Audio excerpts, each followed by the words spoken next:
Hi hello నమస్తే welcome to our channel.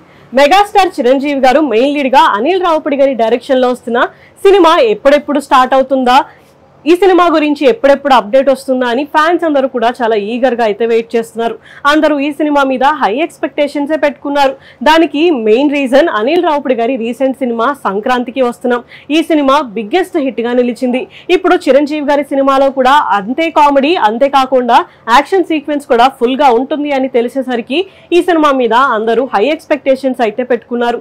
Present ఈ cinema pre production work అయితే జరుగుతుంది. త్వరలోనే ప్రీ ప్రొడక్షన్ వర్క్ ను కూడా కంప్లీట్ చేసుకొని ఈ సినిమా సెట్స్ లోకి వెళ్ళబోతుంది అని టాక్ అయితే నడుస్తుంది. అయితే ఈ సినిమా గురించి రోజు ఏదో ఒక టాపిక్ నడుస్తూనే ఉంది. రీసెంట్ గా కూడా ఈ సినిమాలో విలన్ గా కార్తికేయ గారు చేస్తున్నారు అనే ఒక టాక్ అయితే చాలా వైరల్ గా మారింది.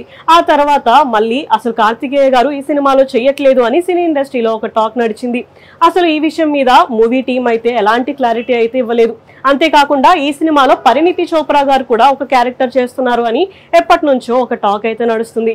అయితే ఇప్పుడు ఈ సినిమా గురించి ఇంకొక ఇంట్రెస్టింగ్ న్యూస్ కూడా వినిపిస్తుంది. అదేంటి అంటే ఈ సినిమాలో నయనతార గారు హీరోయిన్ గా చేయబోతున్నారు అనే టాక్ అయితే ఇప్పుడు వైరల్ గా మారింది. ఆల్రెడీ చిరంజీవి గారు అండ్ నయనతార గారు God father and Sye Raa Narasimha Reddy సినిమాలలో కలిసి యాక్ట్ చేశారు.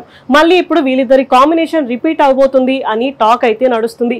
కానీ ఇప్పుడు మళ్ళీ వస్తున్న న్యూస్ ప్రకారం ఆవిడ ఈ సినిమాకి 18 కోట్ల రెమ్యూనరేషన్ అయితే డిమాండ్ చేస్తున్నారంట. కానీ ప్రొడ్యూసర్స్ మాత్రం ఆవిడకి 18 కోట్లు ఇచ్చే బదులు ఇంకొక స్టార్ హీరోయిన్ నే తీసుకోవచ్చు అని ఉద్దేశంలో ఉన్నారు అని తెలుస్తుంది.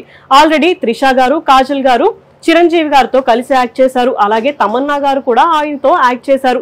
మరి ఇప్పుడు ఈ సినిమాలో హీరోయిన్ గా ఎవరిని తీసుకుంటారు అనేది చాలా ఇంట్రెస్టింగ్ గా అయితే మారింది. కానీ ఈ సినిమా స్టార్ట్ అయిన తర్వాతే ఒక్కొక్కరిగా ఈ మూవీ గురించి అన్ని విషయాలని అఫీషియల్ గా అనౌన్స్ చేయడానికి మూవీ టీం అయితే ప్లాన్ చేస్తున్నారంట. సో మొత్తానికి ఈ సినిమా ఎప్పుడు సెట్స్ లోకి వెళ్తుంది అనేది చూడాలి. ఇలాంటి వీడియోస్ కోసం మా